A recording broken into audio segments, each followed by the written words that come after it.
Are you a podcaster? Maybe you've got that big idea and you're looking for a network to join. The multi-award-winning Ozcast Network can get your content to eyes and ears all over the world. Join now for the first month free, and you could be featuring this sound at the beginning of your podcast. Ozcast. Simply head to ozcastnetwork.com for details. Ozcast.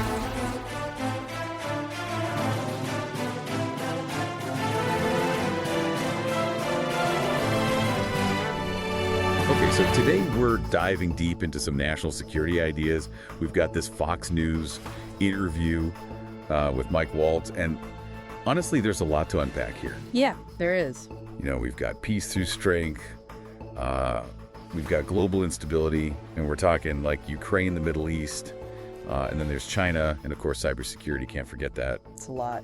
It's a lot to get through, but you know what, we're going to do it. Yeah, let's break it down. All right, so what we really want to understand is what this perspective means like for America's safety and, you know, where we stand globally. Yeah. So let's start with this idea of peace through strength. Right, so essentially what we're talking about here is the idea that if you want to prevent conflict, the best way to do that is to be so undeniably strong militarily that nobody's going to want to mess with you. Makes sense to me. Yeah. I mean, basically you're saying like, look, don't even think about starting anything because we are ready and we will hit back hard, right? Exactly. And this isn't exactly a new concept. It's something that's been around in different forms, you know, throughout history, different strategic doctrines. I mean, I'm no historian, but I've definitely heard, you know, this idea before. Yeah, and the logic is pretty straightforward. If you know the cost of aggression is going to be really high, you're less likely to, to actually go for it. Okay, so it's like setting a really high bar, right? Exactly. And the interview actually gives a couple of specific examples. Oh, yeah, like what?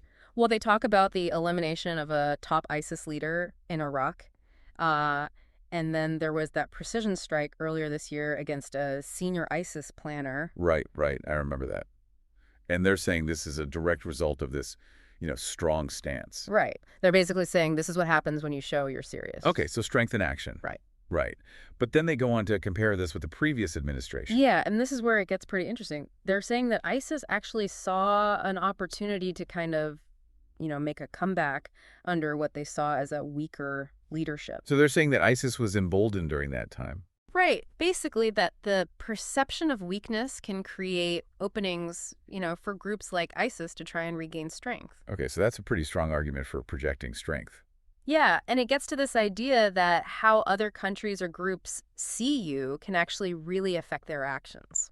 Makes sense. I mean, if you look weak, people can try to take advantage, right? Absolutely. So investing in a strong military, it's not just about, actually having the weapons and the troops. It's also about sending a message. A message that you can't be pushed around. Exactly. So this all sounds like it could lead to a lot of military action, but then they say something about moving away from endless wars. Right, and that might seem kind of contradictory at first. It does. But if you look at the context, what they seem to be saying is that they're not advocating for constantly getting involved in conflicts all over the world. Okay, so it's not about just using force all the time. No, it's more about being ready to take decisive action when it's really necessary, when America's security is directly threatened. So basically picking your battles, right? Yeah, exactly. Not getting bogged down in these long, drawn-out conflicts. So how does all this peace through strength stuff apply to what's happening in the world right now, like in Ukraine? Well, they definitely acknowledge that Ukraine is a huge challenge.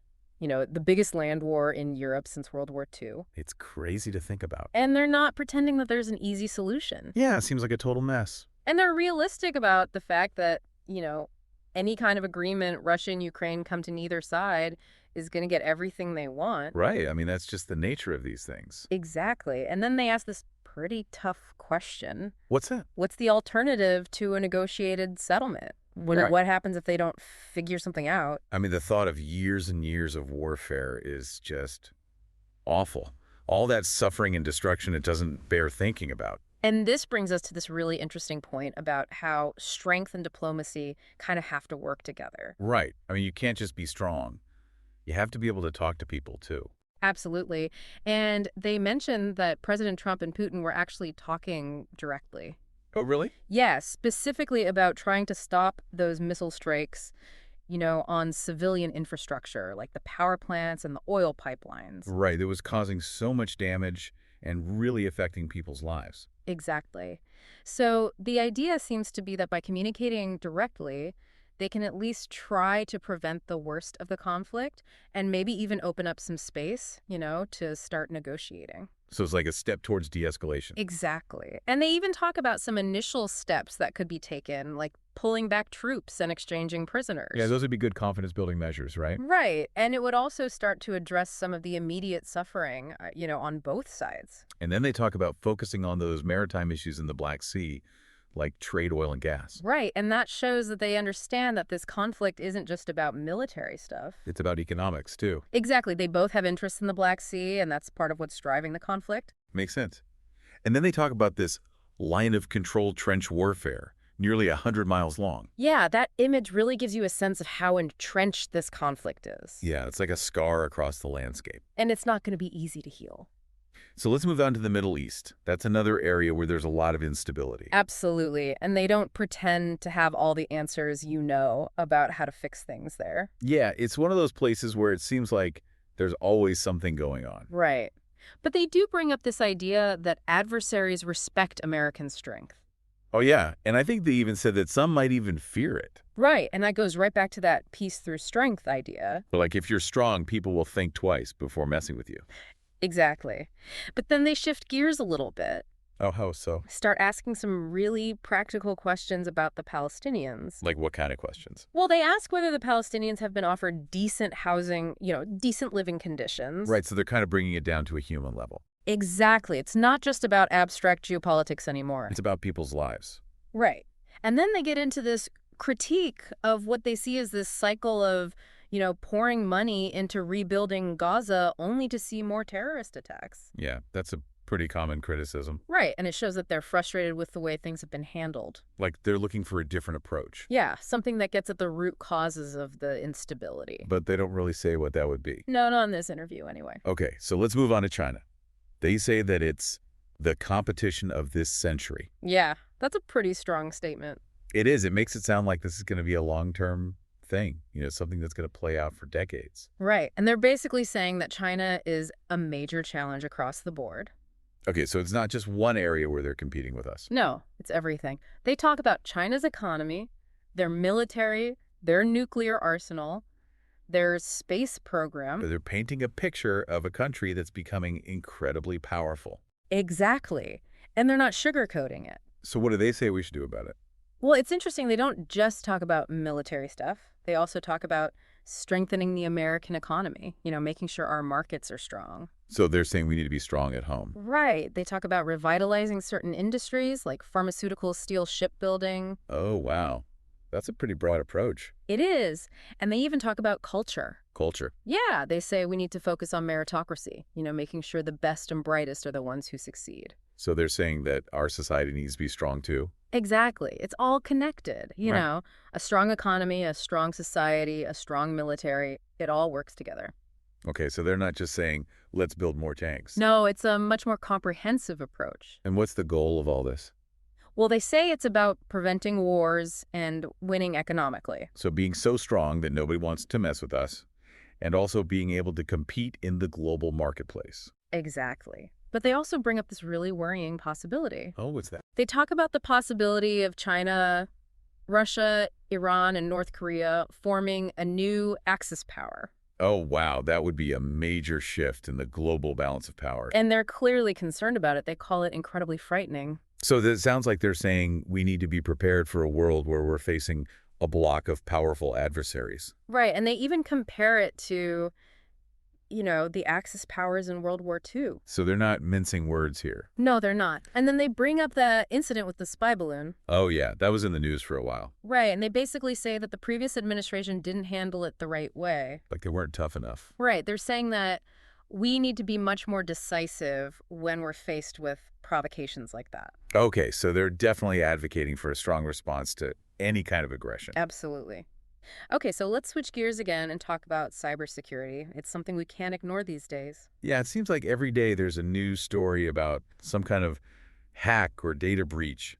Right, and they acknowledge that this is a major threat. But they don't think we should just be playing defense. So what are they saying? They're saying that we need to be willing to go on offense, in the cyber realm. That's pretty aggressive. It is, but the idea is that if we can hit back, impose costs on the people who are attacking us, then maybe we can change their behavior. So it's about deterrence. Exactly. Make it too risky for them to attack us in the first place. Makes sense. I mean, if you know you're going to get hit back hard, you're less likely to do something in the first place, right? Right. And they bring up this really disturbing discovery.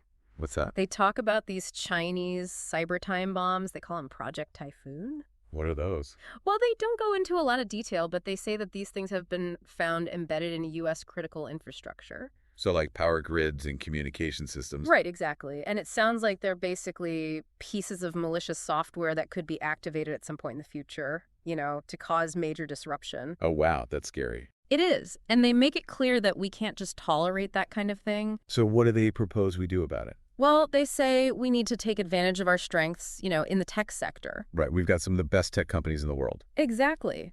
And they say we need to leverage that expertise to build up our defenses in cyberspace. So we need to be able to protect ourselves. Absolutely. But they also suggest that we may need to develop our own offensive capabilities.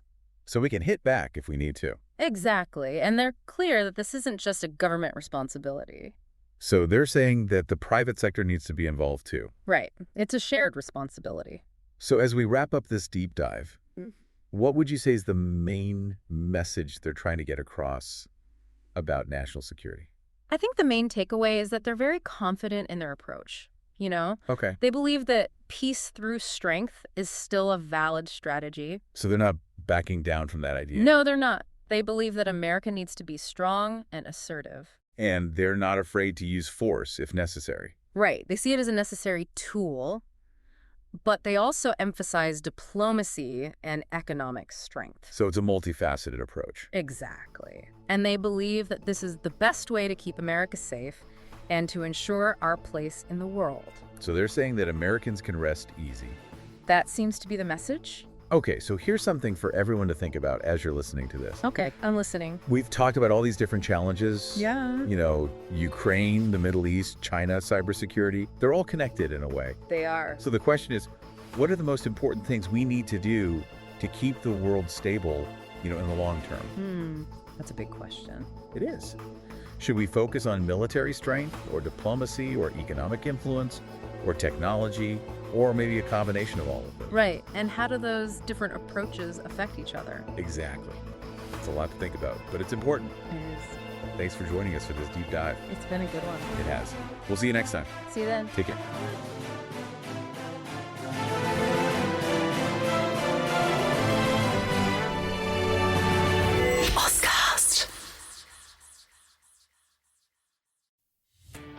Are you a podcaster? Maybe you've got that big idea and you're looking for a network to join. The multi-award-winning Ozcast network can get your content to eyes and ears all over the world. Join now for the first month free, and you could be featuring this sound at the beginning of your podcast. Ozcast. Simply head to ozcastnetwork.com for details.